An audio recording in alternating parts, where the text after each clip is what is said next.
afternoon, and welcome to this episode of the Mashreq Sustainability Dialogues, a Mashreq podcast series that facilitates knowledge exchange with critical voices tasked with leading the region's drive toward net zero.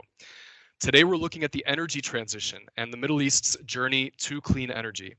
The global approach to energy saw shifts in the past year, where the emphasis was sometimes changed from energy transition to energy security in the wake of geopolitical events and major market swings. The region can now choose from a few different paths that it has at its disposal when it comes to energy, and will seek to gain insights into the best direction to take. I'm happy to welcome today's guests and hear their insights and perspectives.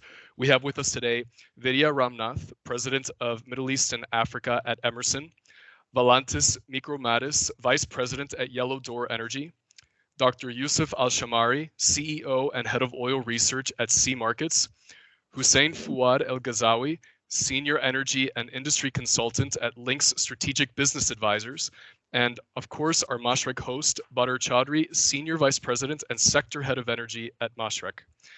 I'd like to start off by inviting our guests to make some opening statements on today's topic. And Badar, I'd like to kick it off with you.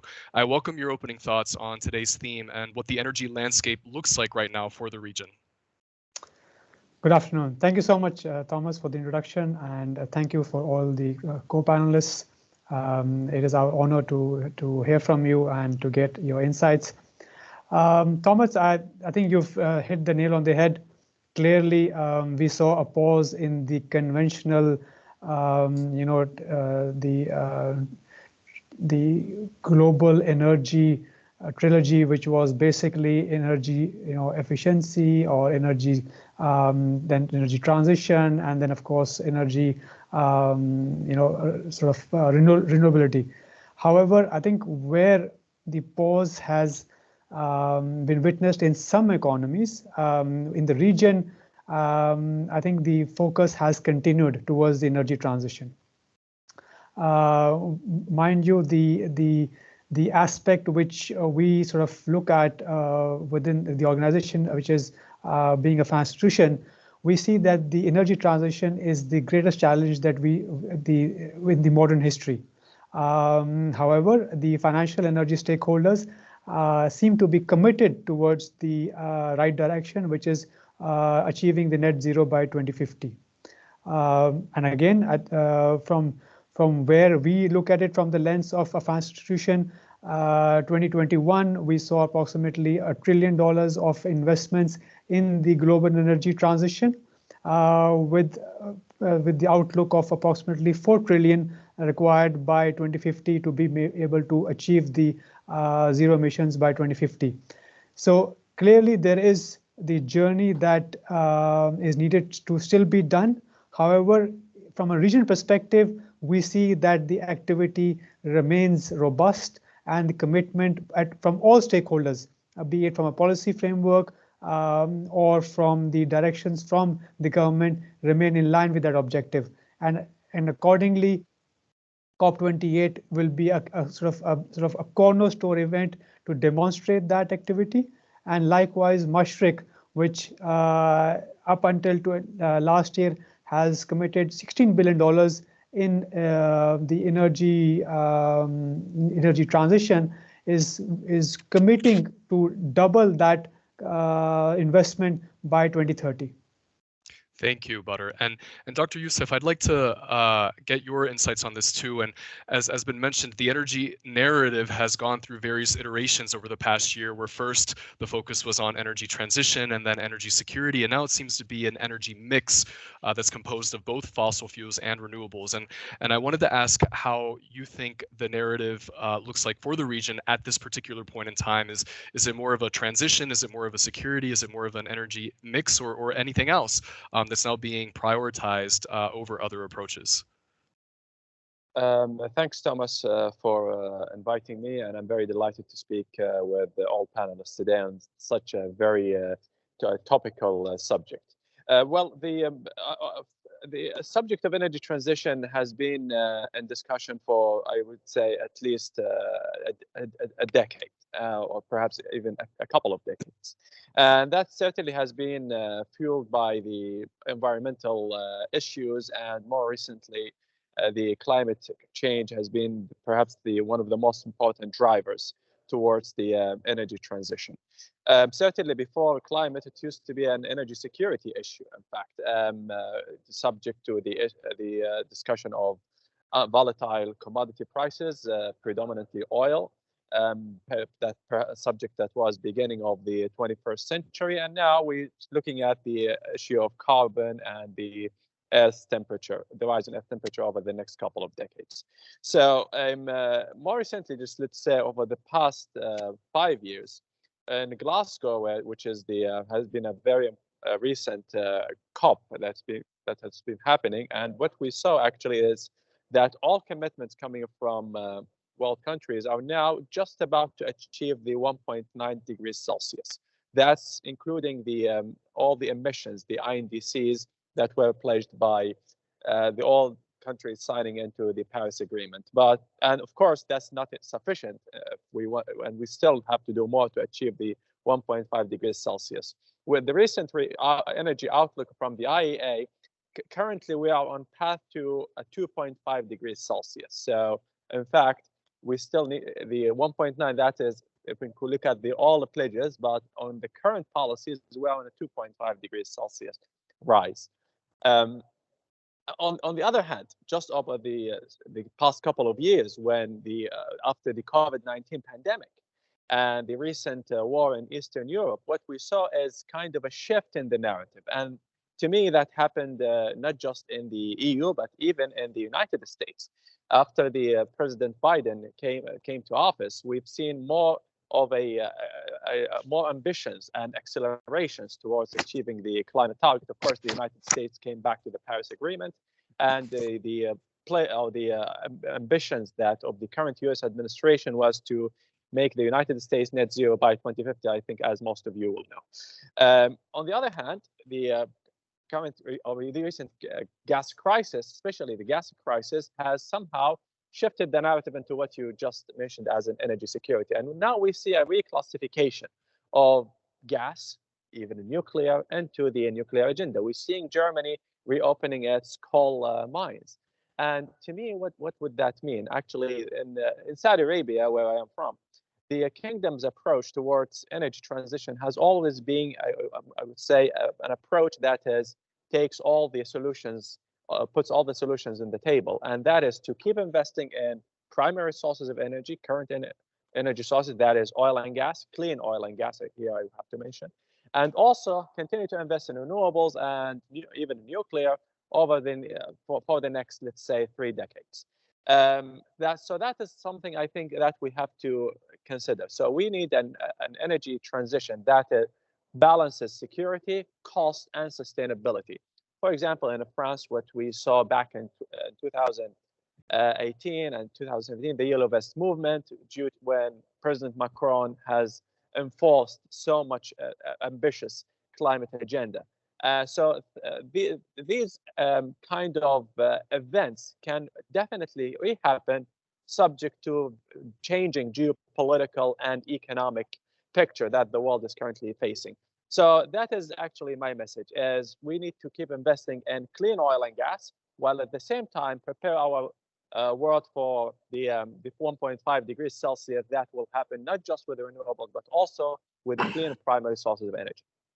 Thank you. And Hussein, I wanted to bring you into the conversation as well in terms of this evolving narrative that's been mentioned a few times already. And given this particular point in time where the region and the world is undergoing this balancing act between varying priorities, I'm curious your take on what you see as the best approach or even a good approach. And if you think that the region's current approach is good, is the best approach given the constraints at this current point in time, or if there's a more optimal way to approach this topic right now at the beginning of 2023. Thank you, Thomas, and very pleased to be with everybody here. Energy transition goes in hand, and I concur with all what's been said with the energy security. You cannot isolate transition from the security. It is very important to have both. They are linked together. I think the region we have the COP27 in Egypt, and now the COP27 is happening in UAE. So there is a momentum going on, and I think the region, with its abundant natural resources when it comes to conventional, and I will concur with Dr. Yousef, clean fossils fuel, because I strongly believe that gas will be, natural gas will be very important for the energy transition. So the abundance of the conventional oil and gas, abundance of solar and wind, the region is gifted with this natural resources. We cannot also, and we have seen example of Saudi Arabia is very important, example of UAE, example of Egypt, Morocco when it comes to solar, winds. I think the region made the commitment earlier, and we see with obviously with UAE, Masdar as well, to invest in the renewable energy. The region strategic location between Europe, where it's going to be demand for all this clean energy to meet the climate objectives, with Asia, the proven record when it comes to the renewable, and I mentioned already the countries with the existing and producing renewable energy. We cannot ignore the E&P companies. I think the E&P companies will be very important in the energy transition and energy security as well. They have the footprint all over the world. They have the experience. They have the R&D, and we see there is changes in all this E&P company to move toward renewable and cleaner energy. They have the fund as well. I think last year was reached the $4 trillion of basically profit, allows the E&P company to invest more in the energy transition.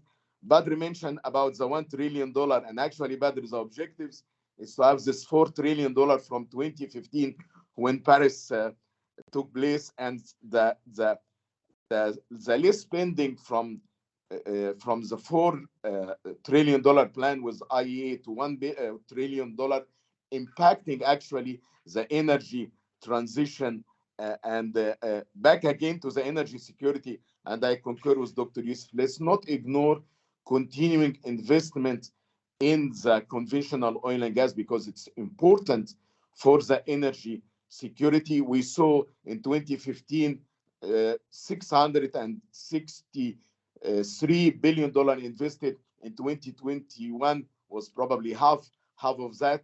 So we need to maintain the investment. We need to look at the existing LNG facility to be compatible with the future renewable energy, rather than investing in a new infrastructure.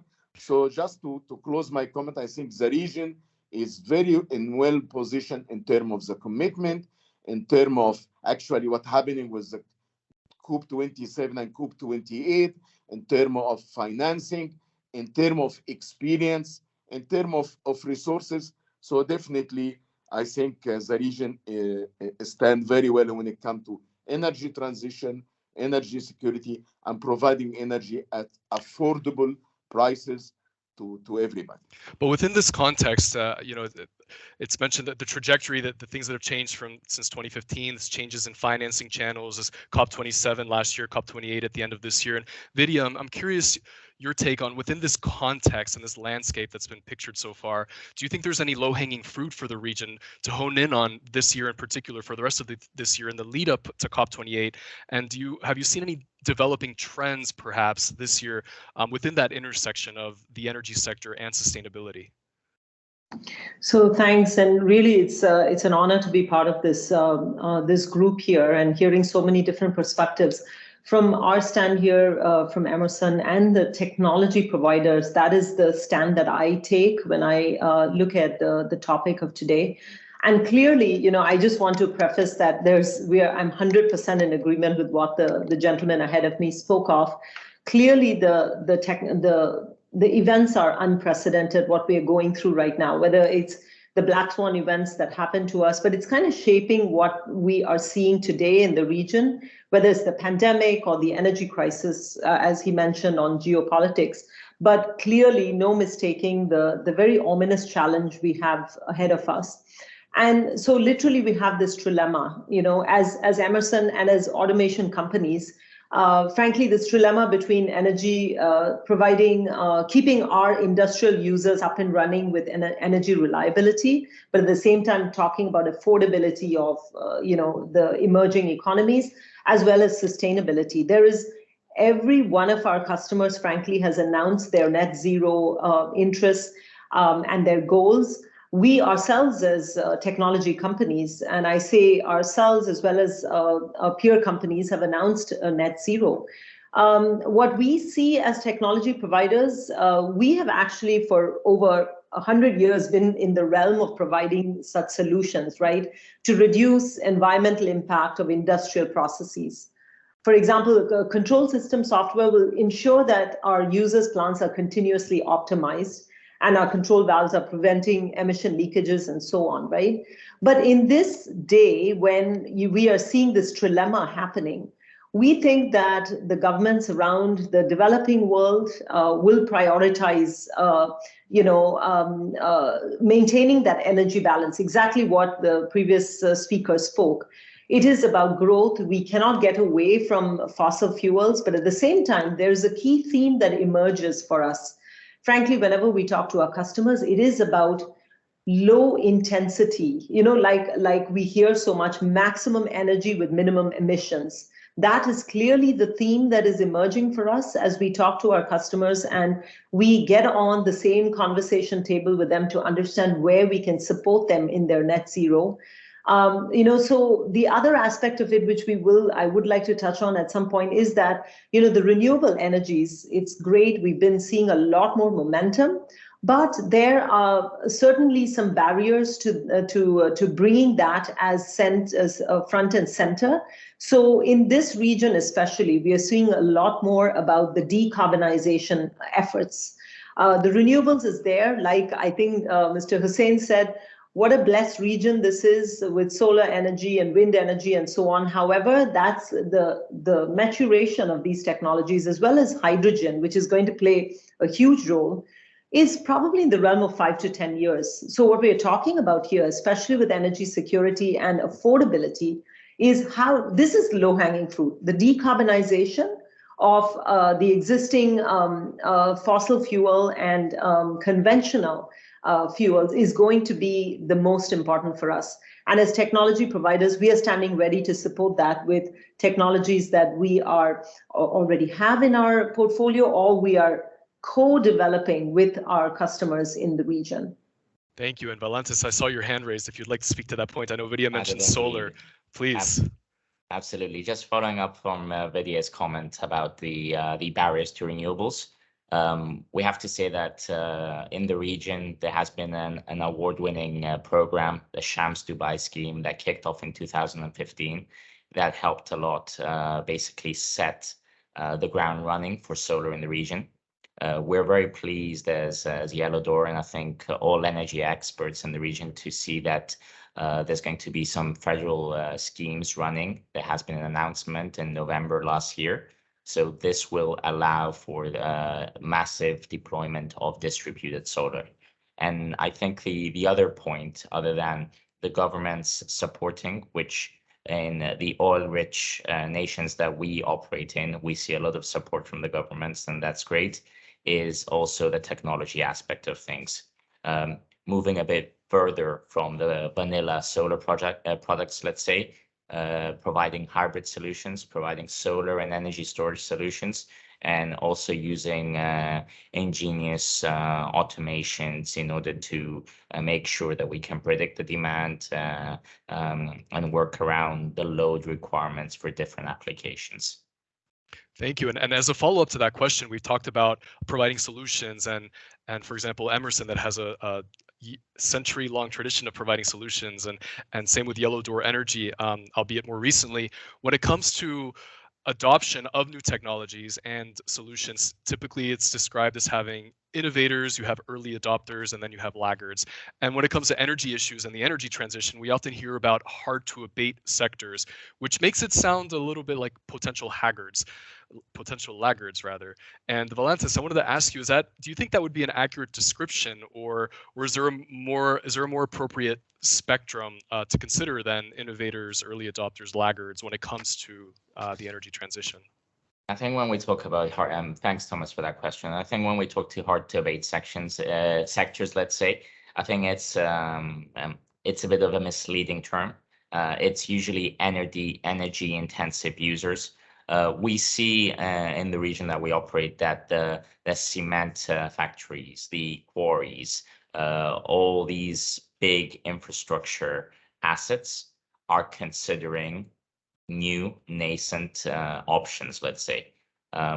We are talking very closely with some of the biggest companies in this hard to abate sectors, providing our hybrid solutions. And that is very good for the region because it is showing that it's leading the way. When it comes to even other kind of hard to abate sectors, we even talk about low carbon fuels, and I think that is also coming into play. And of course, hydrogen, the way that Vidya mentioned it before, which is slowly entering the region with some pilot projects, but more on the utility base, I would say. Understood. And Dr. Yousef, following on that, even if the term hard to abate sectors might not necessarily be the most appropriate, do you think that, or in your experience, have you seen industries that you think might end up being early adopters of these energy developments and energy solutions that are now just coming to the fray?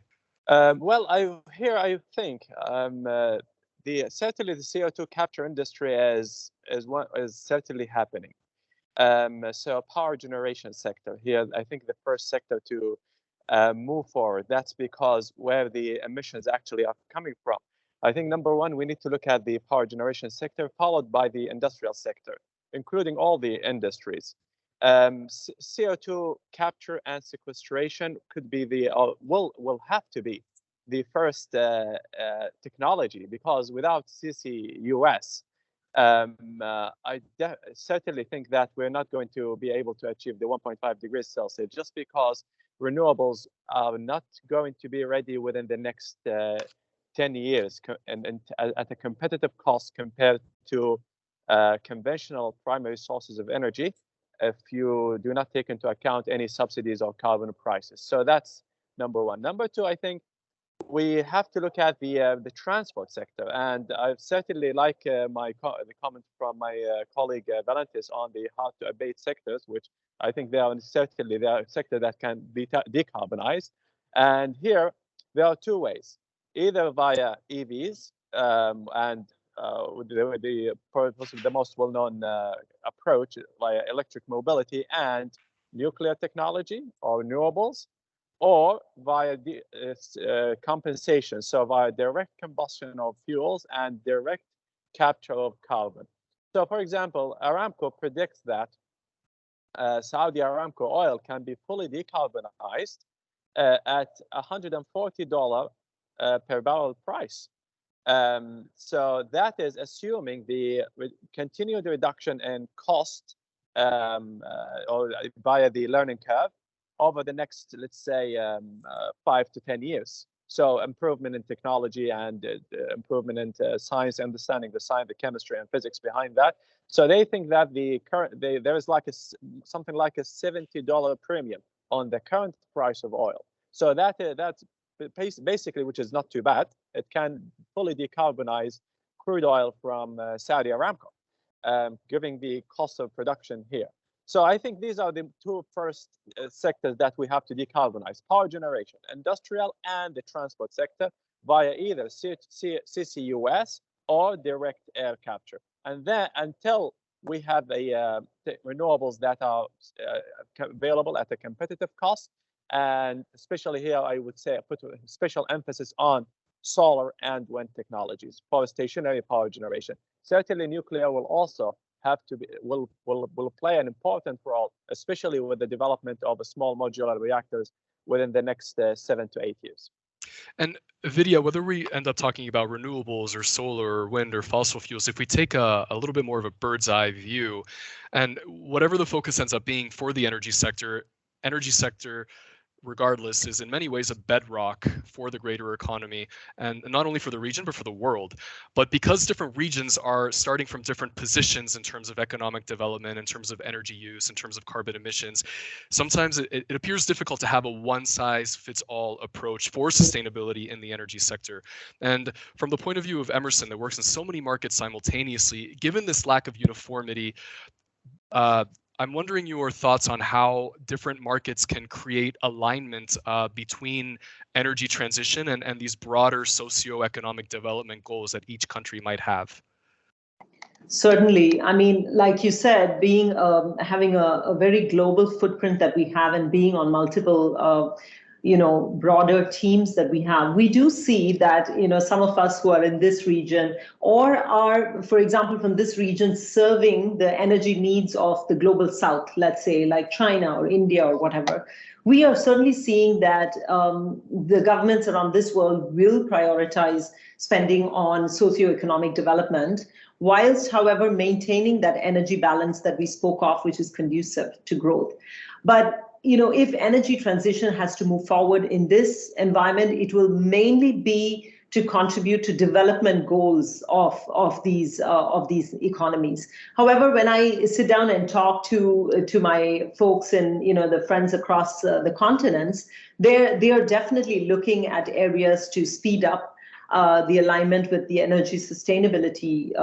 We've all heard in the US, for example, there's been some specific support in driving more capital formation into investing in hydrogen generation, which we don't see as much here. We don't see the acceleration so much. And this is primarily because we are the industries here are supporting the developing economies that really, although, for example, India, from what I've seen, India is focusing a lot on renewables now. It almost hit 40%.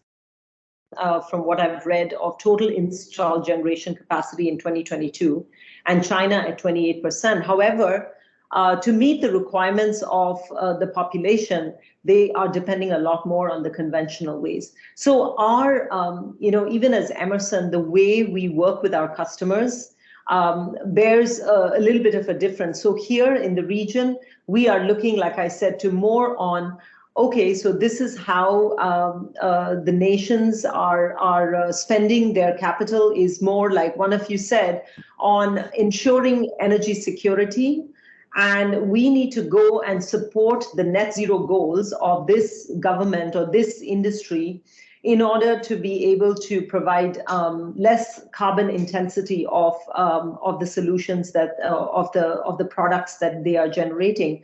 So for example, we go on mission of understanding what is the energy optimization potential in each of these customers, and we find that almost 25 to 50% of heat input is actually wasted in some of these industries. So our focus in this region is mainly to go and drive some conversation and develop solutions and to reduce that wastage, right? So we have enterprise-wide energy management information systems. We are combining that with digital and software solutions. However, the challenge that we are facing, very honestly, is we're not able to scale this. We are running multiple pilots all over the place. We have our customers saying, hey, let's do a proof of concept. But we think that it is time, especially with the COP26, 27, now 28, 27 and 28 being in our region, we should accelerate to going to deploying these technologies at fuller scale to get the benefit of these technologies. Understood. And Hussein, Vidya just mentioned the fact that, yes, COP27 happened in Egypt at the end of 2022, COP28 now in the UAE at the end of 2023. So the region in a lot of ways is very uniquely positioned to help drive the dialogue and form the narrative around energy transition.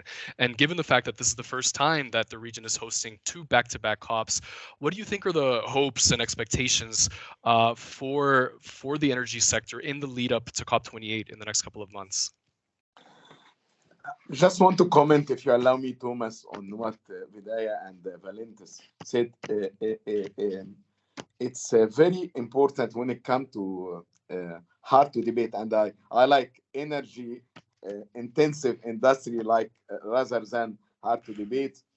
And back to your question, Thomas, hard to debate industry in the regions, there is very mature hard to debate industry.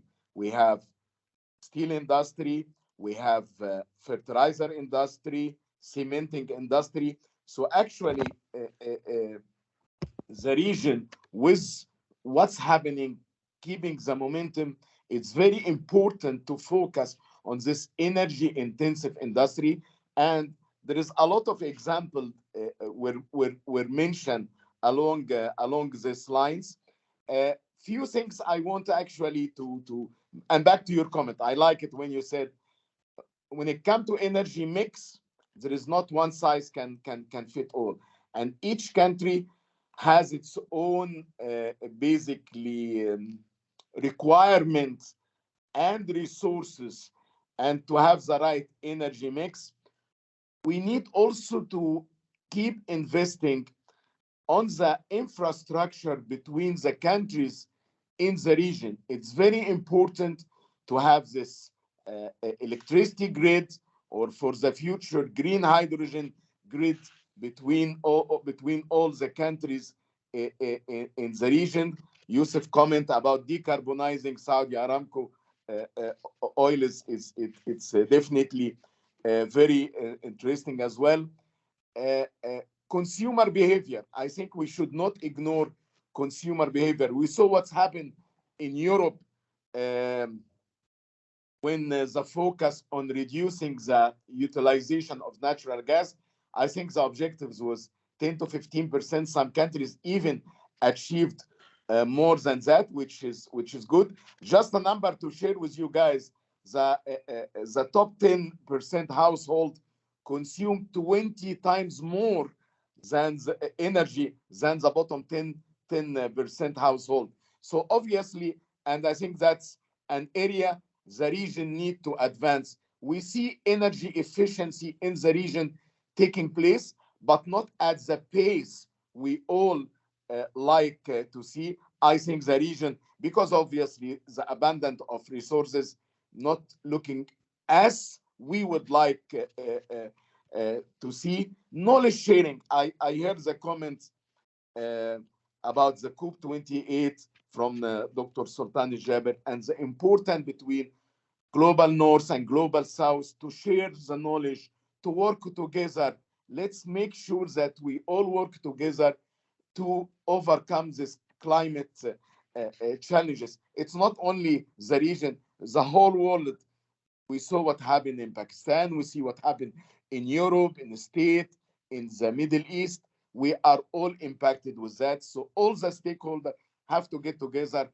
Badar with the private and the financial institute to invest more. Private sector need to play very important role in that. Policymaker, we spoke about consumers. So I think with two important climate conference happening in the region, there is a lot the region can lead for the future energy transition, energy security, and equity to provide this energy at affordable price to everyone. We saw all the inflation, and I think it's impacting everybody. Yeah, collaboration absolutely at forefront, and the COP28 in a lot of ways is in essence providing a platform for this collaboration to take place. And Valantis, I saw your hand up, and please, if you'd like to respond. Yeah, I was actually gonna talk a bit more about knowledge sharing, but Hussein actually expanded on it very well. Other than the COPs, it's the year of sustainability this year.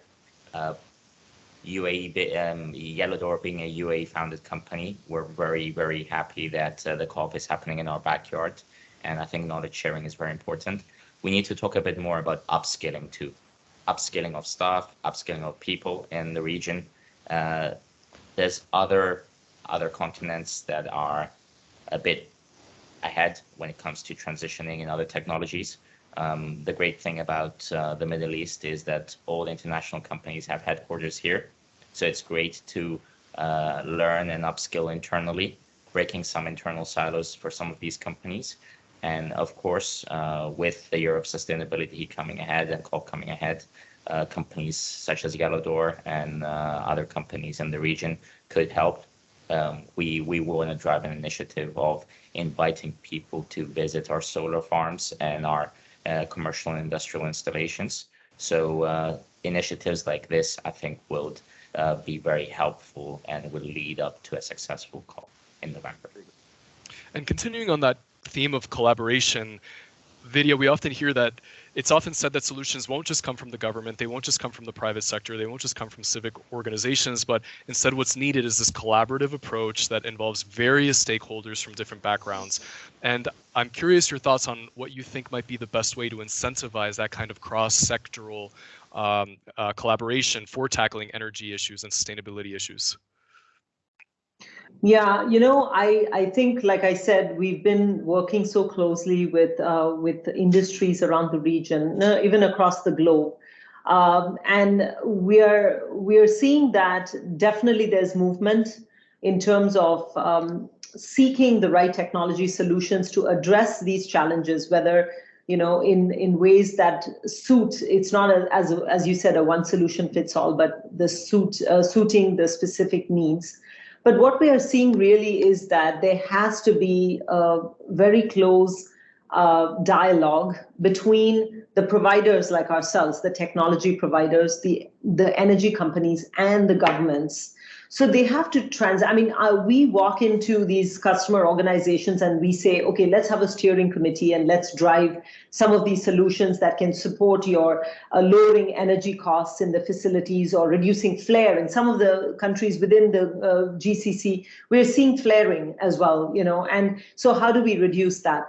And the thing that strikes us is that there's got to be a better way, private companies that come in, and here I'm looking at Badar and what we're doing from a private aspect in terms of funding. How does this all come together to translate into these strategic partnerships and engagement models, which can exploit these timely technology actions that we are trying to put in place? Where I come from, I'm originally from Singapore, and I've actually seen that happen in Singapore back in the day, where the government was encouraging the industrial users in Jurong Island to say, hey, if we see an improvement of X% of energy usage in the plant, this is how we're going to incentivize some key programs. At that time, also, it was proof of concepts, but if you do more, you can scale it more and you can get funded more, So I feel that, and I think some speakers said that there's a lot of profitability because of the oil price going up right now. And a lot of these national companies have spent the money to using these profits, but there should be a way to make sure that these go into sustainability type programs and actions, which will benefit us from, instead of reinventing the wheel every time in terms of technology actions, if we share those best practices, and this should be led maybe primarily by a collaborative technology plus industry plus, government kind of forums, which I think will happen as we cascade into COP28. We are seeing that already being driven. Thank you. And we're running up on time here, but one final question that I wanted to, I'll throw it out to Badar, and Badar, I also welcome your closing comments on the theme, on the podcast theme for today is, as they say, money makes the world go round. And it was mentioned before that one of the challenges right now is scaling technologies. And from your perspective, I was wondering if you've seen any trends or any developments in terms of investor interest towards finding solutions in the energy sector at this point in time. So thank you so much, Thomas. Indeed, what an interesting dialogue that we've had for the last 30 odd minutes. And clearly, the subject matter is so vast that probably we could spend hours discussing and deliberating the different facets, right? I think what I would like to sort of summarize is that there are 3-4 constituents which are very critical for the entire space that we represent, which is one is the importance of reducing the carbon footprint. I think that is an acknowledgement that almost every sector of the economy is now recognizing that they need to reduce their respective carbon footprint. And I think that is the key journey that is being taken, right? Post that step, of course, is there is fortunately or unfortunately, there is no one solution that fits each situation. That recognition is building in. When we go meet our clients, everybody is looking at from their canvas, from their business, domain as to how they can make the energy transition. It is not necessary that everybody is going to go and tomorrow say that I'm going to cut X hundred of my carbon emission. It's the journey. How do we reduce our carbon footprint by first adopting efficiency, energy efficiency in terms of consumption, then moving into the next stage into how we can be a positive contributor towards the transition. And that will of course be offset by some players which probably are much advanced in their ability to have a much lower carbon footprint or be positive contributors, and hence brings in the conversation of carbon offsetting, right? So effectively, we as institutions, as financial institutions, are looking at different players at different stages in their energy transition. And as Vidya mentioned, very critical from the financing space to be able to see proof of concept. Understood. We as global, financial citizens are also have our ESG governance protocols as well, where a key deliverable out there is now be able to support our clients, our corporates, and our customers, our individuals who have those objectives aligned with the global ESG objectives, and accordingly, where all these objectives align, where there is proof of concept, there is critical mass, we see that financing is available, and that is clearly evidenced by the success of Yellow Door, right? You look at the success of how players like Aqua and Taka, from being regional champions, are now being global champions. They are now journeying out with the technology, with the knowledge that they have into new markets. For example, the investment that is being done in Central Asia, Uzbekistan, Turkmenistan, the investment that the region is now looking to do in Egypt with respect to hydrogen energy, right? All that speaks is that there are multiple constituents, there are multiple factors that need to be carefully calibrated. Once those are calibrated, you will find public and private partnerships happening. You'll find that the financing is available, and the region, of course, benefits from one. In our views, the region was a step ahead in its carbon footprint. We fortunately did not have to go through the transition of developing coal energy first. In a way, we started off with hydrocarbons, and within that also gas was very quickly adapted. The fertilizers businesses in the region are already streamlined to gas as the feedstock, right? So effectively a greener hydrocarbon. So I think the transition journey is relevant to the region. The story itself is quite microscopic in that sense, but the wider direction is very clear. The government policies are very clear that the transition has to happen by 2050. COP27, COP28 will continue to lead that reinforcement, and as the financial partners of our clients in the region, we will continue to support them, and we look forward to the transition journey. Thank you very much, Badar, and thank you to all of the speakers. Our time has come to an end, unfortunately. Like Badar said, we could talk about this for hours, but we have come to our half hour here. So we've had a great discussion around the topic of energy transition in the region and how it's tied to the region's vision of a sustainable future. And we've gotten key insights, and we'll continue to get insights as the podcast series progresses. I'd like to thank our guests for being on this edition of the Mashreq Sustainability Dialogues. Vidya, Ramnath, Valantis, Mikrommatis, Dr. Yousef Alshammari, Hussein, Fouad, Ghazzawy, and our host, Badar Chaudhry. Thank you so much for joining us today, and please join us again in the future.